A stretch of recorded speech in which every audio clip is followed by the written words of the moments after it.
90 seconds of me getting loose. So look for that. Now follow us on Twitch and like us and subscribe on the YouTube and get notifications. You can go to 977ESPN.com, get links to all of that. While you're at it, get our app. If you have the app, you can take it anywhere. You can take it near, you can take it far, you can take it in your car, you can take it to a bar. How was the level on that, Grizz? Give me a nod. Was that okay? Did you hear it? Okay, I got a thumbs up. So now I know that works with that. That thing over there works with that thing over there. I'm fired up. I got to turn this phone off now. No, hang on. There we go. Phone's off. Daughters. 5 daughters and 4 sons, and they're just texting constantly. When you got the app, you can get the links to Zone 2, Zone 3, Zone 4, alternate streaming channels for more great programming. You will also find a link to The Blitz, our new streaming sports station. And today at 1, the afternoon Blitz debuts with young Captain Cool, the Bandyman, and Smokey Mike Honcho. That ought to be pretty good. I think it'll be pretty good. And coming next week, we'll debut the recruiting Blitz with Double D, Drew DeHarmon, from 9 to 10 in the morning. ESPN Radio is filling in all of the other time slots. So when I'm on, if you want to listen to Greeny without Greeny, you can listen to that on the Blitz. When the morning show is on Talking Ball, if you want to listen to ESPN, you can do that. You know what I mean? So you'll have alternate in the afternoon when we've got Paul Feinbaum on. If you want to listen to the afternoon Blitz, you'll get that. Yes, you'll be able to call the afternoon Blitz. Yes, you'll be able to listen to it on your PC or your Apple or whatever other device. And you'll be able to listen to it on its own app is coming soon. I'm just going to tell you that. Coming soon, you'll have its own app. And I see that Smokey Mike Honcho and the Bandyman are already in studio over there in the control room, hovering over DJ Grizzy Grizz. They're just kind of hovering over him. Captain Cool, I don't know where he is. The rest of the team's over there, I don't know where he is. Now, here on the mothership, we've moved a few things around as well. You like that? The mothership. The Zone's the mothership. We've moved some things around. Smokey Mike now takes over the producer chair for Talking Ball. I get Coach Grizz all to myself. And the Love Child is back to handle the controls of the drive. So we've got lots going on here at the radio station. Now, coming up in a few minutes, Alan Carpenter from Tomahawk Take is back as the trade deadline looms. The Braves took 2 of 3 from the Angels over the weekend. I knocked around a little bit yesterday, but it only cost them 1 game. They are in Philly tonight to begin a 3-game set. They sit a game and a half behind the Mets in the NL East. The NL East is shaping up as a great, great race coming up over the next couple of months. And how about those Boston Red Sox? They lost yesterday 8-4 to Toronto. The Red Sox 5th straight loss. They have been outscored 67-13 in those 5 losses. That's the worst margin over 5 games but what if in 121 years. And that's only because the records didn't start being kept until 1901. Red Sox. Yankees beat them 14-1 and 13-2 before the All-Star break. And then in their first game back, Toronto nipped them 28-5. Toronto with 4 touchdowns in the game. Most runs ever allowed by the Sox and most ever scored by the Jays. Boston now 3 out in the wild card. At the top of the 11, Teresa Walker from the AP in Tennessee is in as the Titans, and like most of the other league, begin training camp tomorrow. The rookies came in on Friday. I don't even know why teams do that anymore. It's not like they don't know where everything is. I mean, they were already there for the mini camps and things like that. I don't get it. But we'll talk to her about that. And those of you that know anything about Nashville sports media, very sad news yesterday as we lost a guy that really was a legend in the Nashville sports scene. 20 years on the TV, 21 years as a morning guy at 104.5 The Zone. He was a guy that befriended me when I got to Nashville and was a great guy to just kind of shoot the breeze with. He was from New England, but he acclimated very well to Tennessee. Mark Howard passed away at age 65, and they said from natural causes. Let me tell you something. There's nothing natural about dying at 65. 64. Mark was overweight, and he struggled with the sleep apnea. But goodness gracious, it's just a sad story. He was a great guy, very knowledgeable and very entertaining, and a very easy listen. Very easy listen. I know Teresa has thoughts about that as well. By the way, the NFL is going nuts with alternate helmets this year. Some are great, others are okay, some are hideous. It's a lot of black for the sake of black, which I hate. I mean, the Jets wearing a black helmet makes no sense.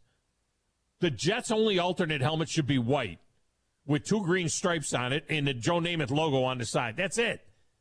The hell are the Jets doing wearing a black helmet? It's ridiculous. The Panthers wearing black, that makes sense. Now, we'll give you a rundown of what we have seen so far. And are you down with this trend? I mean, do you want your team to do it? Like, I'd like to see the Buffalo Bills go back to a red helmet. Like the Falcons are going to wear a red helmet for a couple of games. I'd like to see the Bills wear a red helmet for a couple of games. If they did, they might just go red all the time. I think the red helmet for the Bills was outstanding. I think that's where the Bills should go full time, to be honest with you. But what about other teams? Do you like? What about your college team? Do you like it in college? How about we'll take a spin around the SEC and see what that looks like.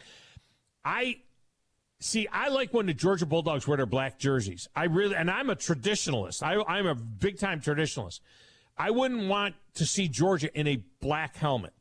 I don't think the black helmet, and I think they did that maybe once or twice or sometime in their history. I think they did that with a black alternate helmet with the G on it. I don't want to see that, but I like their black jersey. Okay, I like Tennessee's when they wore that Smoky Mountain gray with the orange power T on it. I like that. That was cool. Do I like Alabama in a white helmet? West wore a white helmet. Ray Perkins had brought the white helmet back. During the Bear Bryant days, they wore a white helmet. They wore a white helmet a lot of times when they wore a white jersey. And especially if they were wearing another team, playing against another team that had a helmet that was similar in color to theirs. Not that there's a lot of crimson-colored helmets in the SEC. You know, the Buffalo Bills went to the red helmet in the, when was it? Late, I'm not sure exactly when they went to the red helmet, but their quarterback, all the other teams in the AFC East wore white helmets. And the quarterback was having a hard time seeing the receivers. The Miami Dolphins, the Indianapolis, at the time, the Baltimore Colts, and then the Indianapolis Colts, all wore white. And the Miami Dolphins had a white helmet. So the Bills said, well, we'll go red so that our receivers stick out. So that's what they did. Anyway, we'll get into that. Do you like it? Back in that little glass booth, playing the Platters That Matter and the Stacks of Wax and answering the phones and maybe fighting with the video a little bit. I'm not sure. It's at their DJ Grizzly Grizz. Who in the blue hell are you? What is your name? Detective. It doesn't matter what your name is. I'm the producer of this show. If I didn't step up, you're nowhere. I put this thing together out of spit and polish. I think this is one of the traits of a really good producer. Keep the talent happy. I'm all jacked up on Mountain Dew. Now, Tom. Hey, Tom. Testosterone high today. Testosterone, whatever the f*** it is. It really doesn't matter what you think. It really doesn't matter what you say. Any of you play sports?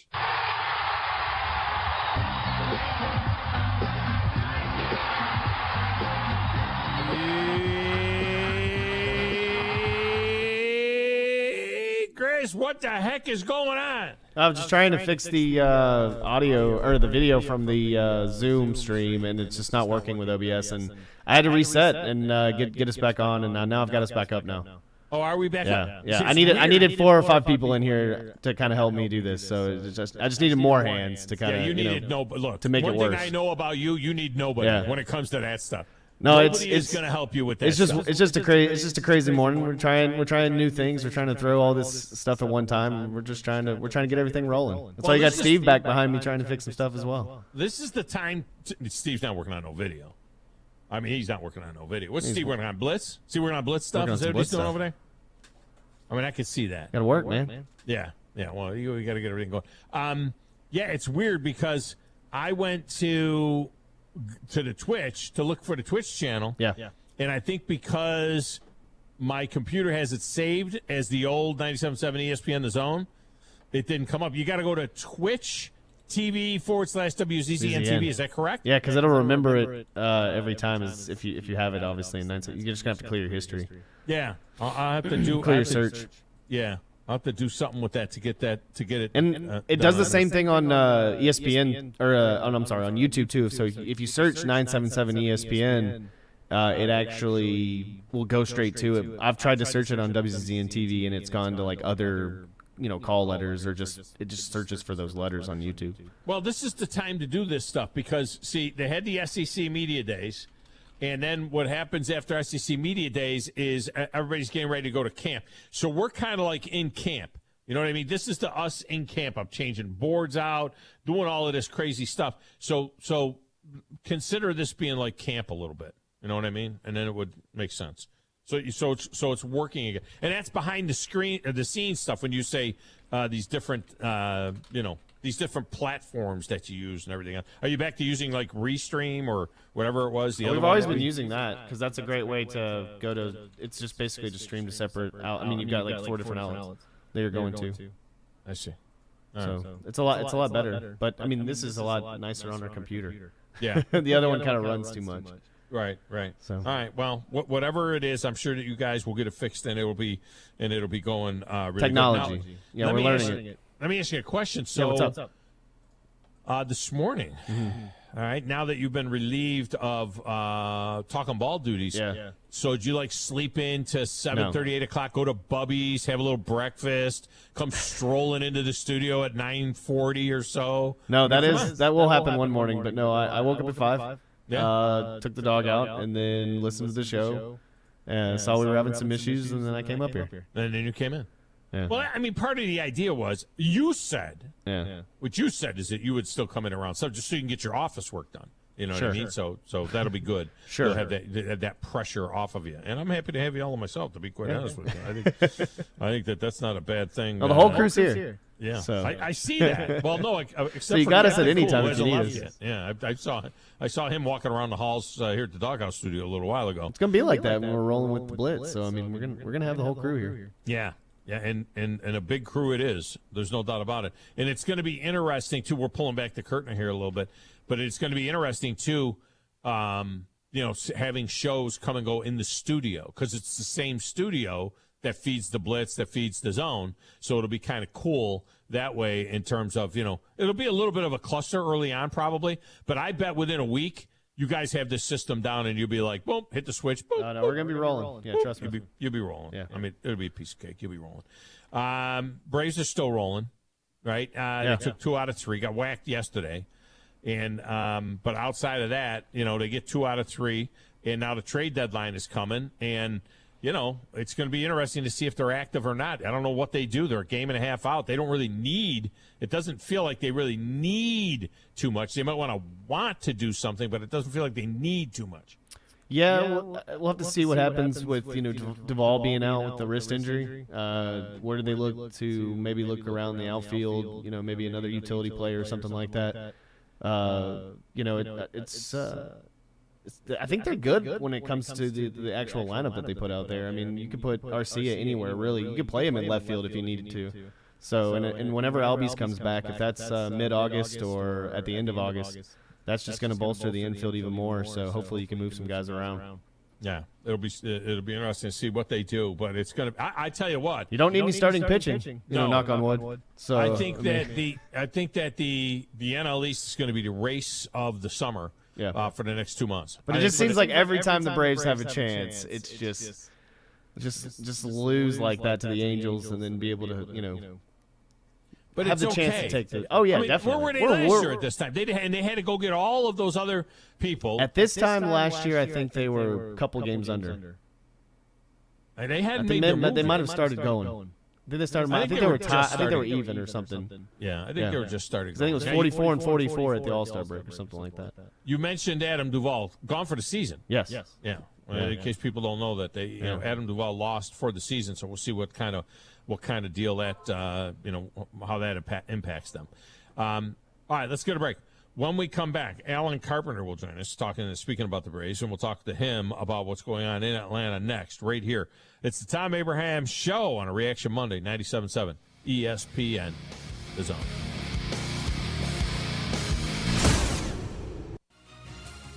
You're listening to the Thom Abraham Show on 97.7 ESPN, The Zone. This is Brent Musburger's VSiN Action Update on 97.7 ESPN The Zone. Baseball, the Braves opening a road series against the Phillies tonight with Max Fried getting the start for Atlanta against Ranger Suarez. The Braves minus 170 on the money line. Philadelphia plus 155, the over-under at 8. Latest NFL odds, which teams have the best chance to go winless in 2022? The Falcons and Texans have the lowest predicted win totals entering the season, each at 4.5. UFC 278 set for August 20th in Salt Lake City. The welterweight title on the line. Kamaru Usman, the minus 315 favorite in his 6th title defense. Number 2 contender Leon Edwards at plus 265. The two fought back in 2015 with Usman emerging victorious. Red Hot winning picks at experts.winnersandwhiners.com. Save 75% on any best bet package with the promo code ACTION75. That's ACTION75 at experts.winnersandwhiners.com. I'm Trey Westerberg, 97.7 ESPN The Zone. Your home of the Alabama Crimson Tide is 97.7 ESPN The Zone. There's the knee, and Alabama has again done the job. You know, folks, the more things change, the more they remain the same. Alabama is still Alabama. Your home of the Alabama Crimson Tide is 97.7 ESPN The Zone. When I chose a garage door company, I did my homework. I needed Precision Overhead Garage Door Service. They have a 5-star Google rating. I checked their reviews and liked what their customers had to say. Precision Overhead Garage Door has lifetime warranty packages. Same-day service if I call before 2 p.m. If they can't make it the same day, my service call fee the next day is waived. They did a 25-point safety inspection on the door and operator. Now that's peace of mind. Residential, commercial, and gate services. Precision Overhead Garage Door Service. Call 256-400-4500. What's better than Valley Equipment Rental? 2 Valley Equipment Rentals, and that's just what we have now. The original on the South Memorial Parkway between Drake and Airport Road, and their second location on North Memorial Parkway just north of Winchester Road. Valley Equipment is locally owned and has more skid steers, excavators, and lifts than anyone in the area, plus all the small tools that you need to get the job done like a pro. And if you are a pro, you need to check out the new North location now because Valley Equipment has what you need. Learn more at valleyequipmentrents.com. TOC Sports has been there for you. Now, you're probably asking yourself, what does that mean? It means for more than 20 years, Alabama's largest orthopedic group has been there providing coverage and care to more schools and student athletes in the Tennessee Valley than any other group. It means whether you are the star football player, the all-region volleyball ace, or someone who hurt their knee in a weekend pickup basketball game, TOC Sports physicians are proud to have the opportunity to care for all your orthopedic needs. It means for parents, coaches, athletes, desk jockeys, or even weekend warriors, TOC Sports physicians continue to meet and exceed the orthopedic and sports medicine needs of our community. But most importantly, during these challenging times, we're here for you now and will continue to be here. So as long as there are players on the field, games to be played, and contests to be won, the orthopedic specialists from TOC Sports will be ready to help. We don't know what the future holds, but you can count on the TOC Sports team to stay committed to you so you can stay in the game. Call 256-539-2722